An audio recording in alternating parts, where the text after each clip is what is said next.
Welcome to the Entrepreneurial CEO Podcast, where we dive into the real stories behind building and scaling a business.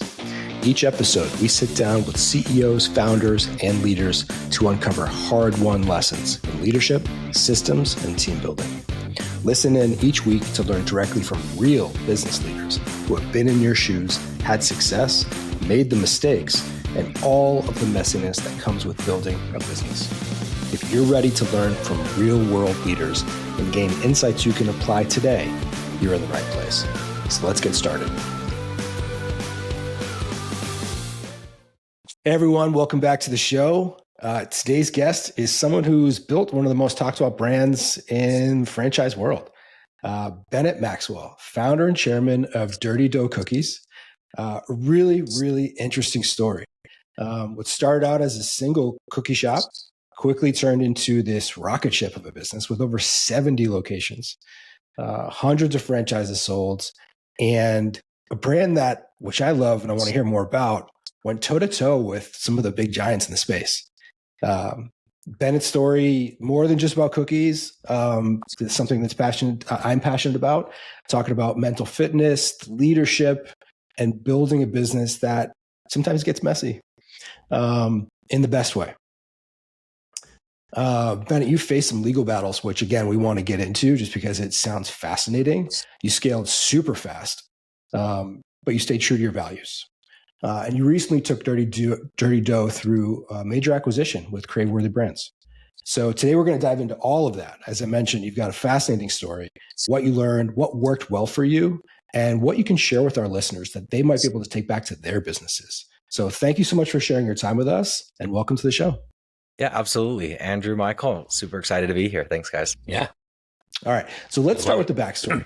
You weren't the original founder of Dirty Dough, but you bought the business after being the first franchisee. What did you see? Why did you go all in? So I was looking into Crumble. They contacted me to do franchise sales, right when they're starting out, like 2019. And I looked at it, but I was committed to going to do solar. But in that same interview, I'm like, I don't really want to do that. They started pitching a franchise. They're like, well, do you want to buy a franchise? It's X amount of money. Utah sold out, so you have to move out and you have to work it full time. So I'm like, wait, I have to pay money to buy a job that I have to move to make less money than I'm making right now. No, thank you. But it sounds cool, So that kind of got me interested in cookies. And then somebody posted on Facebook, the founder of Dirty Dough that I was friends with in high school. Hey, I have a cookie shop looking for an investor. I'm selling out of my apartment. So I invested, and he opened up that storefront in March of 2020, like 3 days, the grand opening was scheduled 2 days after the government shut down. So never had a grand opening for Dirty Dough. I was in San Diego at a solar company. And towards the end of that year, 2020, I'm pushing him like, hey, dude, Crumble's top franchise. They did $3.6 million in one stupid cookie store in San Diego. Like, this is a great market. Let me be the first franchisee. So he's like, okay, I'm working on it. A few months goes by. He wasn't working on it. So I actually never became a franchisee because he never started the documents. He goes, I'm done. I'm going to sell. And I'm like, crap. I don't know anything about food. I'm like, crap, I probably just lost my investment. And then I asked him how much he was selling it for. And I was like, I could swing that. Let's kind of roll the dice. But that's how I got into it. It was a whim.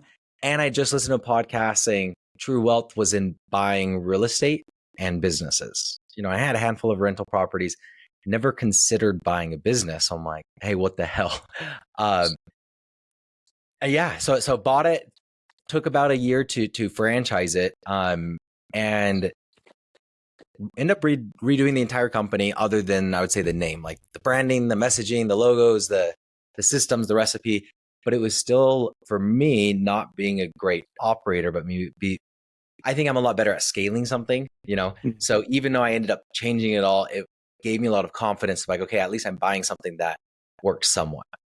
Okay. I mean, when did you buy it? What specific year? Like, it was right after COVID?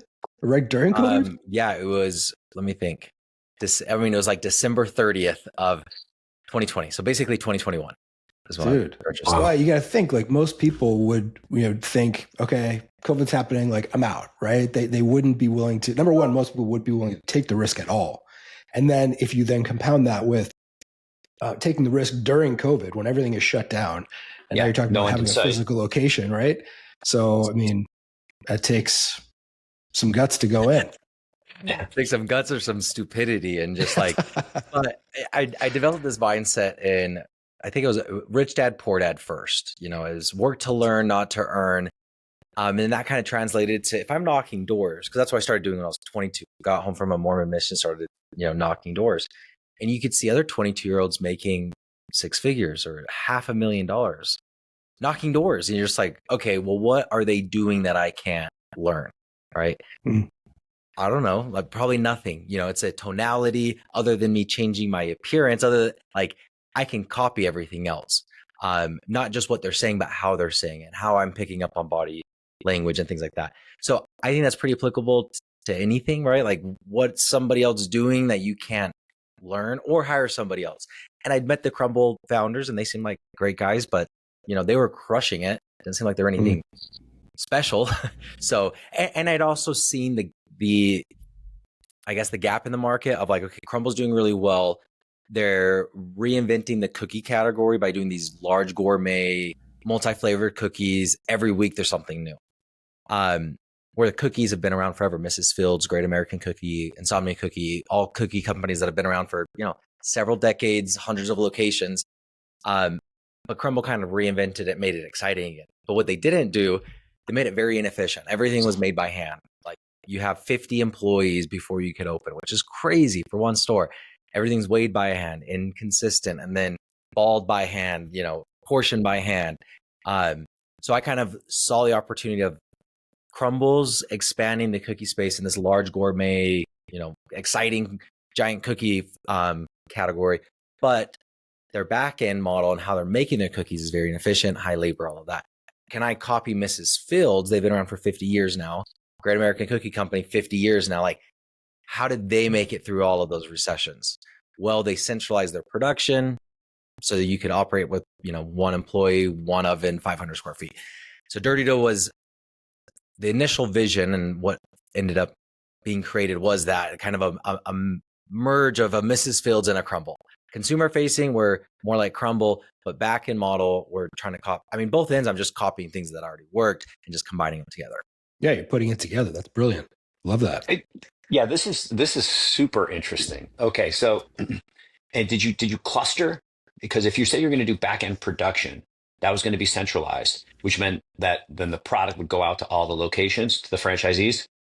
Correct. And did you cluster it in San Diego to start? No, in Utah. I mean, okay. That's where. Yeah, I mean, that was a nightmare trying to like. No, we didn't plan anything. We sold 400 franchises in 2 years. It's just wherever people were, we were kind of selling them. So we were delivering from Utah to, the Orange County. We have a store there. We have a store in Pennsylvania. We have a store in Florida. You're shipping half trucks all over and just getting destroyed on logistics and cost. So that was not. Yeah, I would redoing that. That would all be redone completely. But the model and the system and the idea, especially like right now, food's been hard with inflation. And it's like 3 years in a row, it hasn't been doing absolutely amazing. But I do think that we have the best model because we do have the lowest overhead. We have the smallest stores, smallest labor, things like that.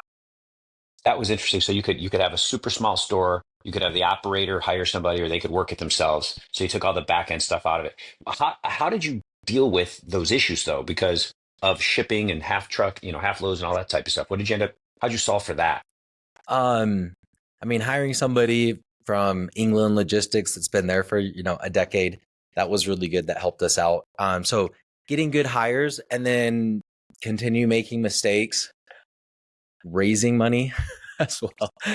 We were selling a lot of franchises, but man, to make it easy for the franchisee, because the pitch is like, hey, if we're buying all the mixers and everything, you don't have to, right? So it's great for them. It simplifies everything for them. But for us, it's a lot harder because the goal was every cookie is stuffed 2 layers, 3 layers. So they're more unique than any other cookie. And they all cook for the same time, temperature, and fan speed. And we're doing weekly rotating cookies.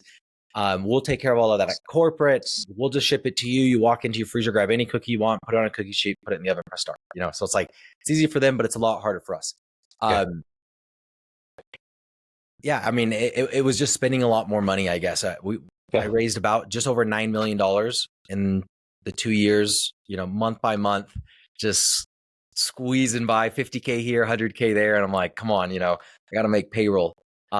So I think if I didn't do that, we wouldn't have to raise as much money, or, if I would have just found a better third party solution. But it's hard because their third party solutions, they want volume, and like, well, I don't have volume starting out. But now, we're at 70 something stores.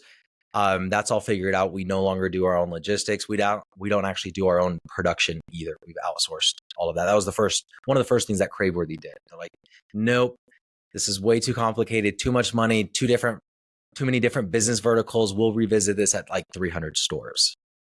Interesting. So now you have the outsourced production of the actual cookies. Yep. Yeah. Okay. So we had to sell them all over our machines and do all the training and stuff. But so far that was definitely the right decision. That makes sense. A headache removed to some extent. Yeah. Yeah. You got to focus on your core capabilities, right? And it sounds like, you already, but having that sounds super interesting that you went from, you're identifying some of the gaps and the weaknesses that existed with Crumble. And you said, okay, how can we make this better, right? You go from having this huge store and 50 employees down to, what's the comparison? How many employees did you guys need per store? Yeah. Well, on payroll, we'll have 10 to 15, but usually have 1 to 2. Typically like half per dollar of revenue, because you think they have to mix everything, and they're mixing 65 cookies per batch. So then you're also having to store your own ingredients, which now you have a larger space. You also have to clean up all of that, which is more labor. And then you also have mess up, because these are, teenagers and college kids that they'll mess up a whole batch at a time. Then once it's done, it's every single cookie they're putting on a scale, and you're just trusting that they weigh your food right. So you could get an accurate cost of goods. And then after that, they're, portioning it by hand. And there's a lot more on the decoration as well. More Dirty Dough, we were going, the inside matters most. We do stuffed cookies, multi-layered cookies. And it just happens that is easier to make at mass production. It requires specialized machines, but it's easier. And then you don't have to spend as much time decorating the top, especially because that kind of bled over to the branding of like, hey, this cookie doesn't look perfect. Like a crumble cookie is supposed to look perfect. That's like the Instagram cookie. But the Instagram lifestyle is what's causing a lot of the mental health illnesses, right? Like that comparison of I need to be perfect. So Dirty Dough is supposed to be an imperfect cookie, but man, it's still good, right? It doesn't need to look perfect for you to enjoy it. So it helped kind of tied in on the branding, but also, a little bit on the labor as well. And so where did that come from? I like that I have teenagers, so anti-Instagram, anti-TikTok, not focusing on all that. That's really cool. I like that too. Right. So Mike has older kids too, so he understands. Where'd that come from? That you dove deep into that? Yeah, it started just hearing a podcast on like mental health. Like the stats for girls, and I have 2 girls. At the time, one was a few years old, and one was like a newborn. And the stat was, a lot of people are arguing that mental health illness isn't going up. It's just the reports, because now we're more aware of it. So people are more open and reporting it. And he's like, I'm going to beg to differ. And he pulled out a graph, and this was from 2010 to 2015. So if you think about like Facebook, and when kids got on Facebook, nobody was on there in 2010, and most people by 2015. And then the graph was the hospitalization rates due to self-harm. So they're harming themselves enough to go to the hospital. And that went up 268%, something crazy. And as a dad, you're like, what does that mean? I don't know anything about. I think that anxiety and depression and headaches are just because you're not thinking happy thoughts. I'm just an idiot, completely ignorant. That was kind of the first thing. Then on the background, I sold my solar company.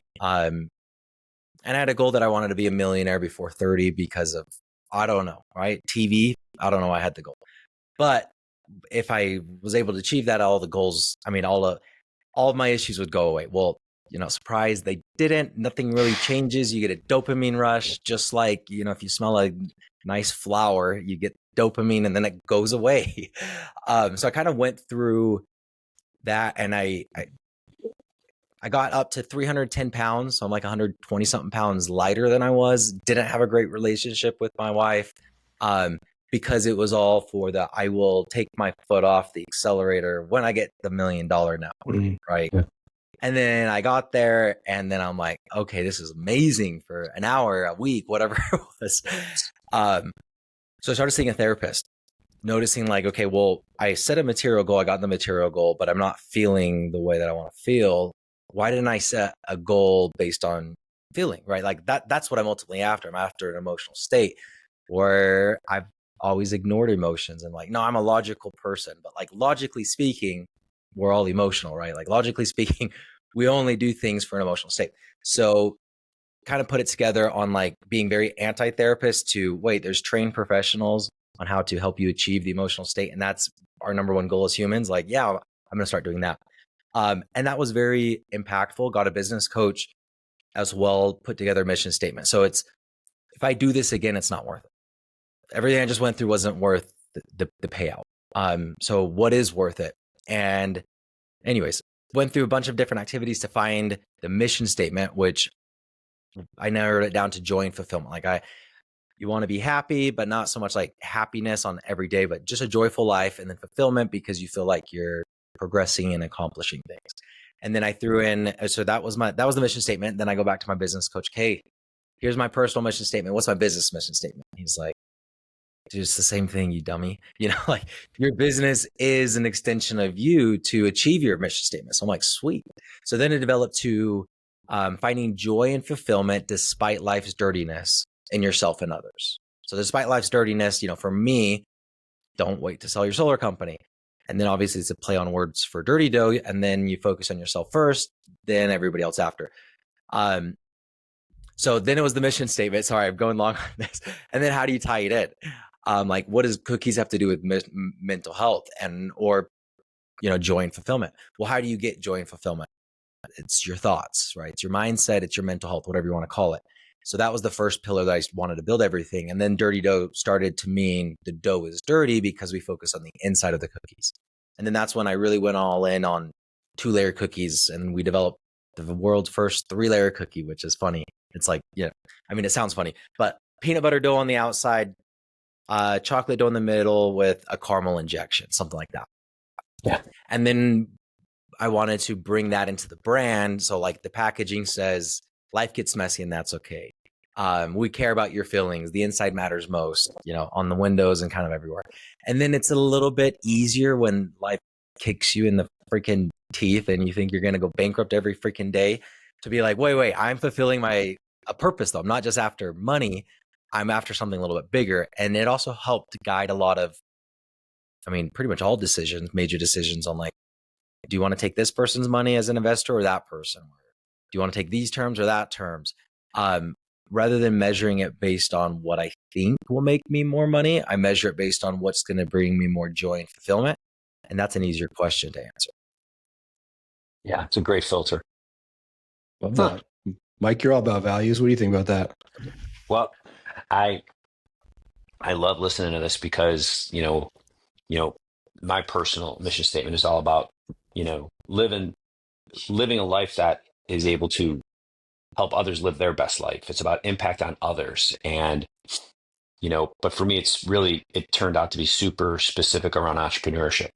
And so when I bought MAP, it's like my whole, you know, universe focuses around entrepreneurship and helping people build better. I believe entrepreneurship changes the world. And it does that by, you know, when entrepreneurs start businesses, they create employees. And when they create employees in communities, they raise that standard of living. So like, to me, that's the equation. And so that's why it all fits together so well for me as well. But because you can't be one person at home and one person somewhere else. Yep. So I yours just has a great play on the words for the filling and the stuffing. That's what's so awesome. Yeah, it all ended up tying together really nicely. So going back to like the mission statement, I say there's 2 pillars. You know, the first, how do you have more joy and fulfillment? Well, it's your thoughts, mental health, mindset. So we built into the branding, and I also started a nonprofit to fund wellness centers, which didn't go that far. Funded one here and then sold the company. But yeah, I guess I went that far. Second pillar though, what's brought me a lot of joy and fulfillment? You know, the empowerment through being my own boss. I've never really had a W-2. So what does it take to be an entrepreneur? Time, money, and expertise. So how can I help other people become entrepreneurs? And that was the second pillar to helping people achieve joy and fulfillment was let's lower the barrier of entry to entrepreneurship. So more people can have, a shot at it, I guess. So like the money required due to the model, you don't have to buy all the mixers and you don't have to have as big of a space. So we're about half the cost, compared to a Crumble. The time involved when you have half the employees, that's usually where you spend a lot of your time is managing employees, especially entry-level employees. Well, that's been greatly reduced. And then the expertise, you'll never have to measure flour. That's completely gone. So that was that second pillar. First pillar, mental health or mindset. Second pillar, entrepreneurship, both in attempt to achieve the mission statement, more joy and fulfillment. I get behind that. Awesome. I like that. Yeah. So where's it at right now then? So to pick up back on the story, how many franchises are there right now, you said? Around 70. We opened up around 100 and closed 20 something, which hurts. Fast growth, fast closures especially in the Utah market was a really rough one. And we've sold 450, and then we have maybe 20 like food trucks or trailers going. Wow. And then I sold it to Craveworthy maybe 6 months ago, September of last year. Congrats. Yes, congratulations. Yeah, great. So let's talk about that scale. I mean, that's super fast growth. Like, do you have specific systems or tools that you use to achieve that level of growth or that pace of growth? Yeah. And continue with the execution? Yeah. So one is like the sales side, you have selling the franchises and the growth on that side, and then keeping up operationally. On the operation side, I don't know anything about franchise operations or cookies operations. I started by getting an advisory board. Learned about what that was after I'd sold my company, went to a startup course, and the guy teaching this, I'm like, holy crap, I don't know anything about like business. I know stuff about small business, build a small business and sell that, but not like his business went public for $30 billion, info space. So I'm like, this is a different level. And it was like a 3-day startup boot camp that you're just drinking out of a fire hose. But one thing that stuck with me is you can get like these high level people to take your phone calls and give you advice, and just call them advisors, and you don't need to pay them. Like you just give them small amounts of equity, and it's subject to vesting, so you're protected if they don't deliver. And I'm like, oh, that's awesome. Well, who better to be my advisor than the guy teaching me about advisors? So that was kind of first step. And then he brought on the next advisor, which was the CEO of the largest property management franchise in the nation. And then I'm still asking around, hey, who else could be my advisor? And somebody said, I used to work for Maui Wowie, smoothies and coffee. Very similar concept, small footprint, food. She got it up to 600 something franchises before selling it. She's been doing it for 40 years. So I called Jill, it was her name, Jill Summer Hayes, and she ended up being the CEO. So rather than, I kind of am pitching her on being an advisor, and she's like, well, if you really think it's going to go like you think it's going to go, you need me full time. I'm like, I will take that. So wow, I hired a 40-year industry vet, which really helped. And she was with another company that she scaled from 0 to 90 locations in a few years. Wow. So a good set of advisors, and then a good set of team members on the operation side, and then I just focus more on the sales, kind of PR, podcasting, getting the leads typically in franchising, you're paying for leads or paying brokers. You get a $40,000 franchise fee and you pay $30,000 out to a broker, which is pretty steep. Luckily we didn't have to do any brokers, no leads. It was just organic. Me being on podcasts or social media, kind of personal branding. And then if we get into it, the Crumble lawsuit definitely helped because that gave us national publicity. So yeah, it all kind of added up. That's pretty incredible. That's a pretty powerful competitive advantage that you guys had, where you didn't have to pay all those broker fees, which would have eaten into your margin or eaten into your costs. I mean, yeah, it's pretty incredible, right? Huge. Yeah. Well, we were jumping ahead then. Let's talk about that lawsuit. Tell us, I mean, it's fascinating. I think, getting sued by a large brand like that, a huge lawsuit, some people may have just said like, all right, I'm out, but you powered through and you use it to your advantage. Can you tell us a little bit more about that? Yes. So Crumble sued us in 2022. So we had franchised, but we hadn't opened up a franchise, just one corporate store. And, you get a lawsuit. I've never been sued. I'm like, dang it. This sucks. And all of the initial thoughts going is like, I'm done. Like, this isn't worth it. We're barely getting by as is. There's, whatever. Then I read through the lawsuit and I'm like, okay, I don't know how to freaking read lawsuit. I barely know how to read, but I know that this is silly. So I'm like, okay, whatever. It's, again, going back to John Richards, that senior advisor that I got. And he is like, this is just a tactic that a lot of businesses use. You could sue anybody for anything. Like, even if they use sprinkles, even if you use sprinkles first and then they came out with the sprinkle cookie, they could still sue you for that because it doesn't, you could sue anybody for anything. So it's more like a business tactic. Well, 6 weeks goes by. In the back of my mind, I'm like, dang it, you're going to have to fight it. But that's it. It's just going to be an annoyance, but we could get through it. Then a news article picked it up, saying, Dirty Dough's being sued by Crumble. So at that point, and also in lawsuits in franchise world, you have to disclose that. If you're in a lawsuit, you have to disclose that to anybody potentially buying a franchise. So now it's like, crap, I have to disclose it to all of my current franchisees, plus everybody else that is interested, that might have a question about it, all employees. So I'm like, I'm just going to go to social media and just have everything outlaid rather than do one-on-one conversations. And then, of course, I'm a smart ass. So like the first comment was, so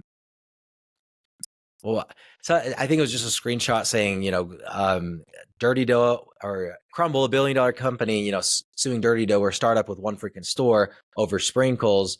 Watch out, Granny, if you're using sprinkles, like you're next, something like that. And that did pretty well. Then we did some billboards. They had a bunch of billboards. We did some billboards saying coming soon.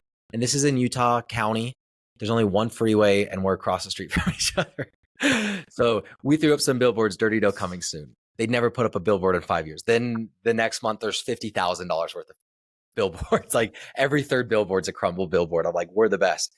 Then the lawsuit comes out. So I think I'd taken some pictures of their billboards and then we came up with some billboards and I tagged Crumble. I'm like, hey, love your billboards. What do you think about ours or something like that? And it said, cookies so good, we're being sued, with the cookie image blurred out with the word censored, kind of like you're looking at porn. In Utah Valley. Let your taste buds be the judge. Our cookies don't crumble with competition, things like that.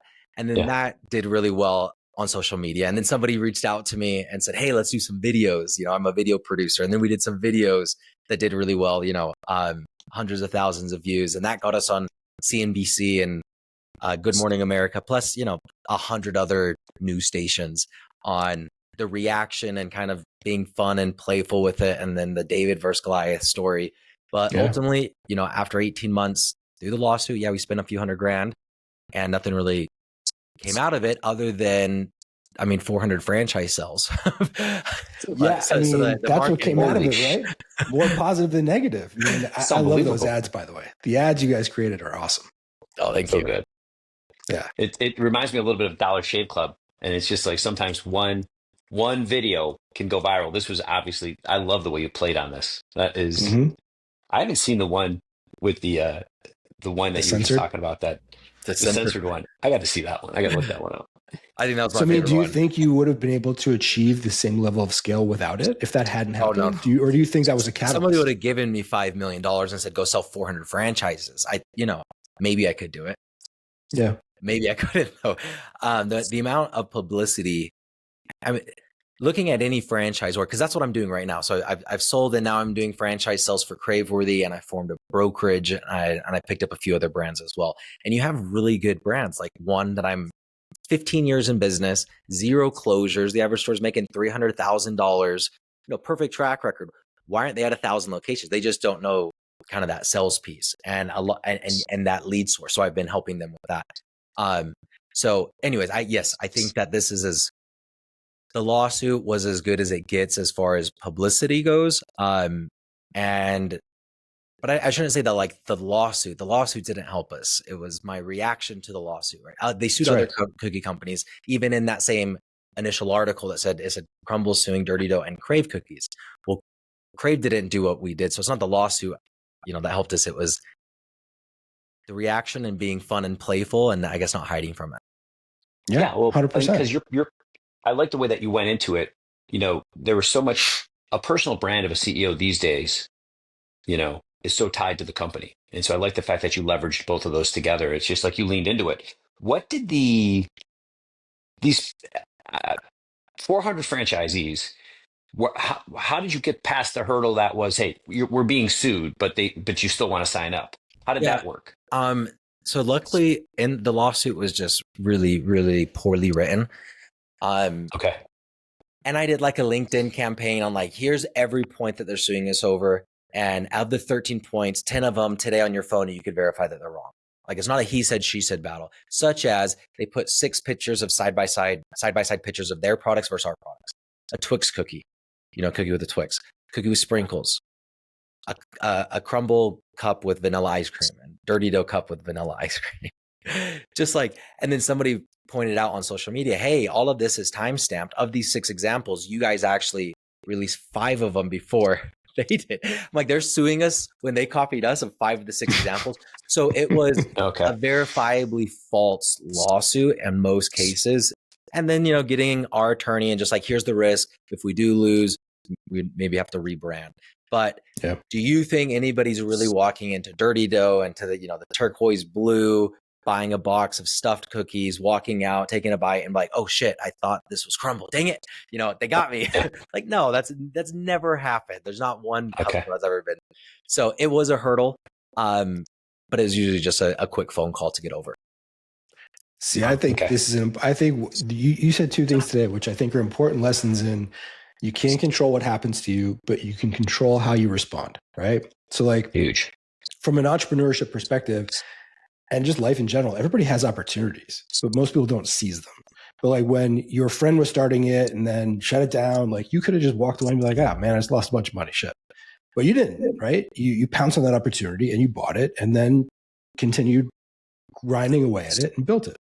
And similarly, you got sued and a lot of people would have been like, depressed and man, this sucks. And, maybe tried to like just settle it real quick, but you leaned into it and created really funny ads, which people responded to, and it took off. So like you responded in a way that used it as a catalyst, which I think is super important, Yeah.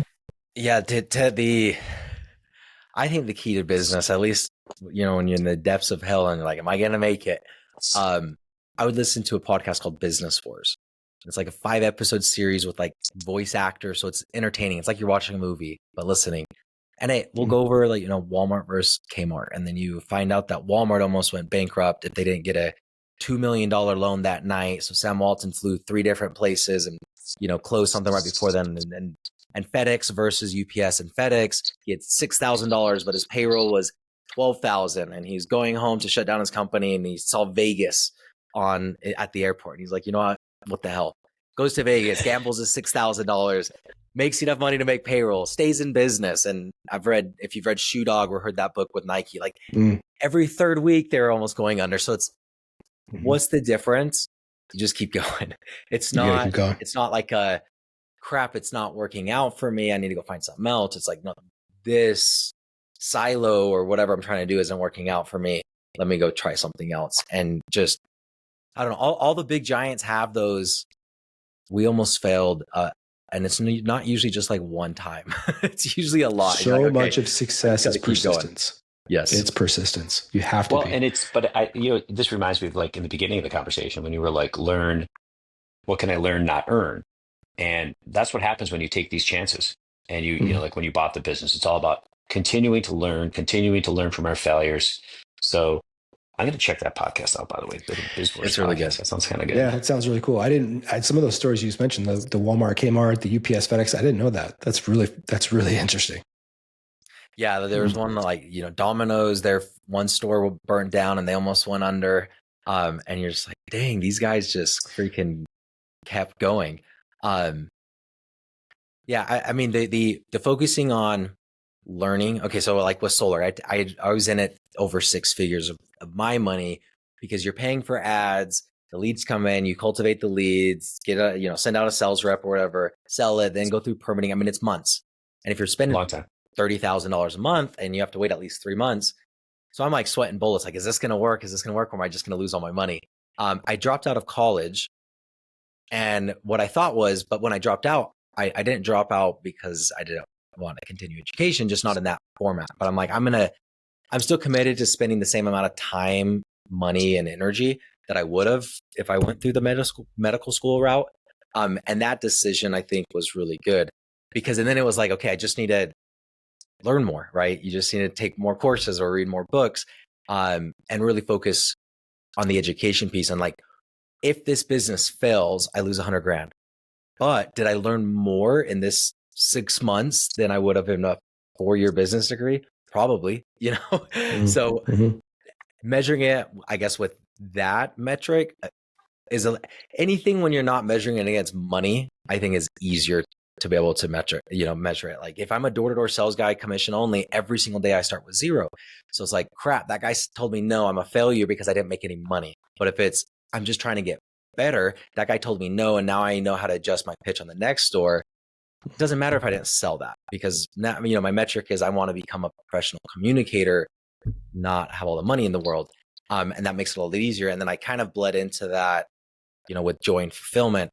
Try it, set some core values based on the emotions that you want to feel.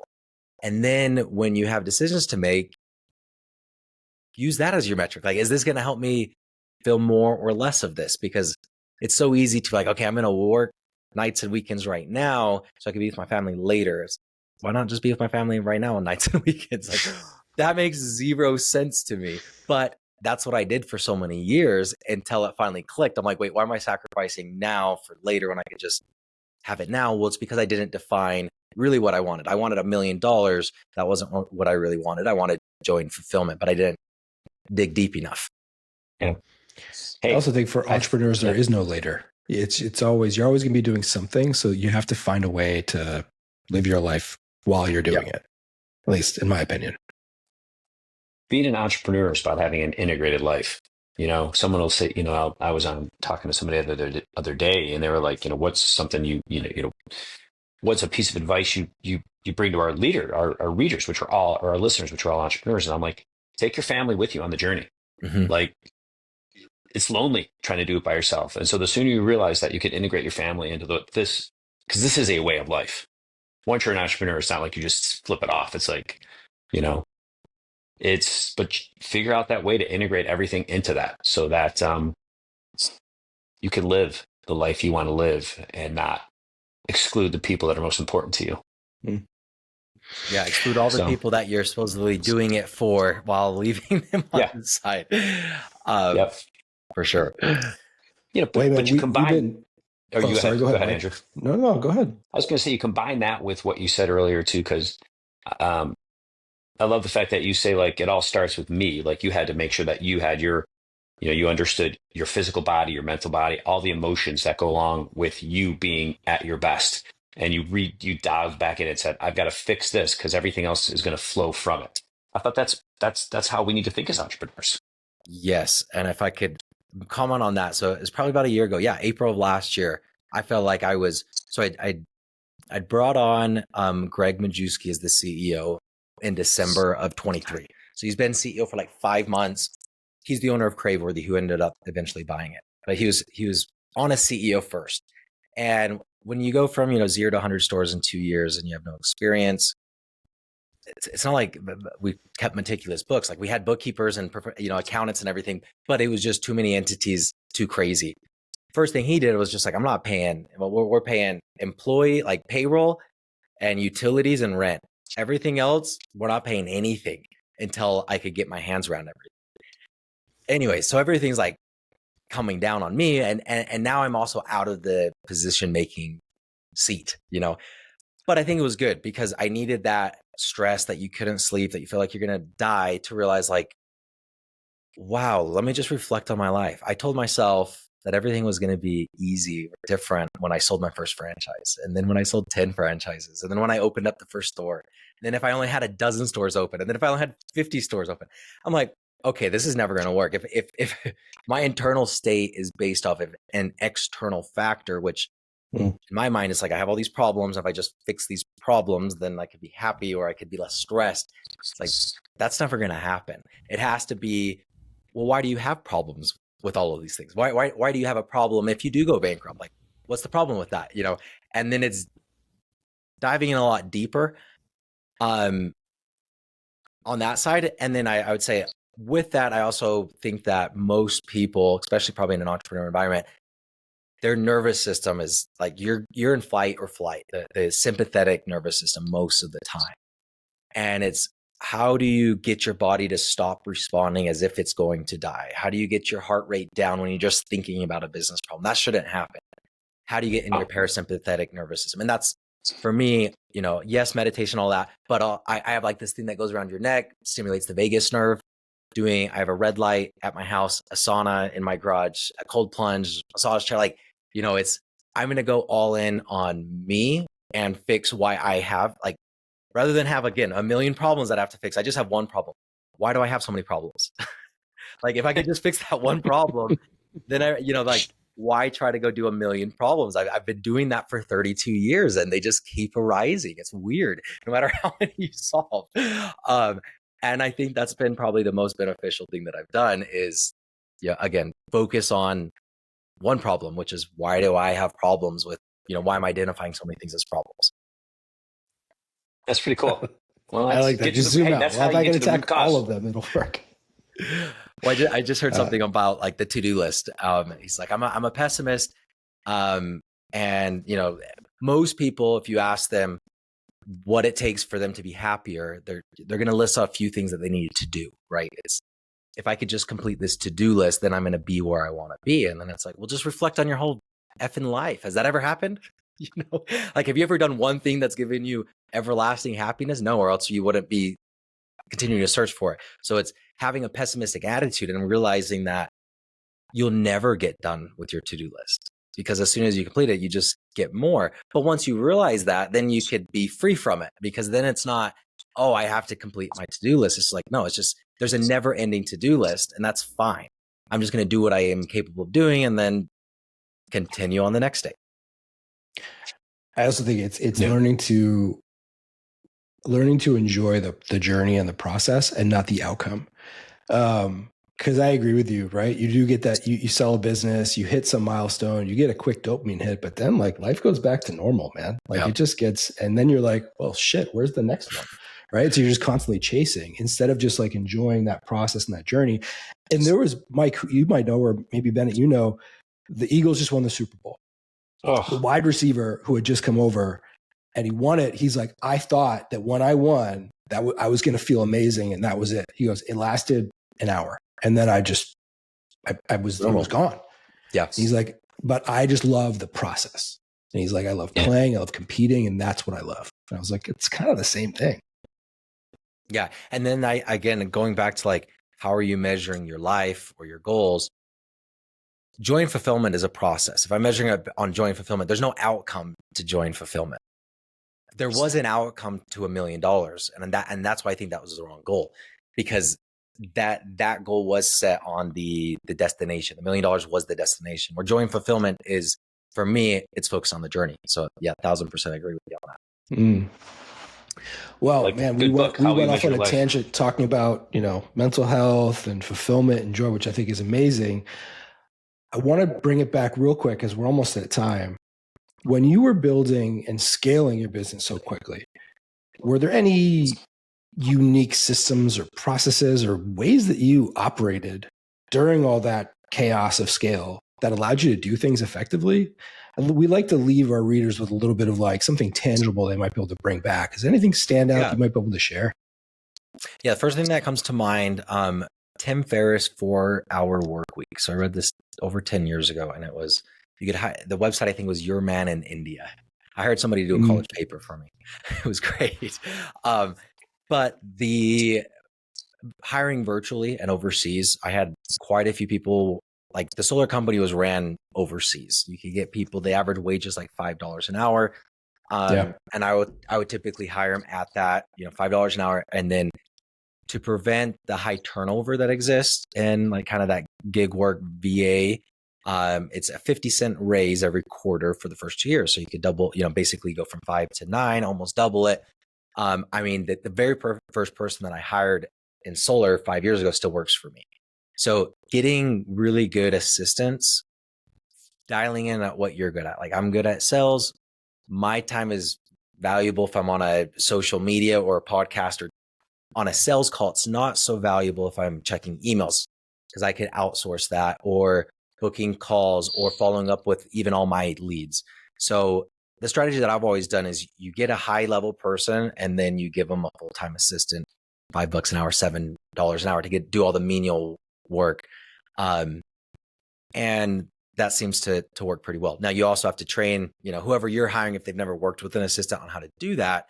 But if you're paying somebody, again, let's call it $7 an hour, most people will say, well, I'm not going to hire an assistant because I don't have anything for them to do. And it's like, okay, well, that's your issue. If you don't know how to delegate, if you don't know how to offload things off of your plate so you can make the company more than $7 an hour, then you're probably not in the right seat, or you don't have the right business or something. But like, you need to outsource everything at that $7 an hour you can.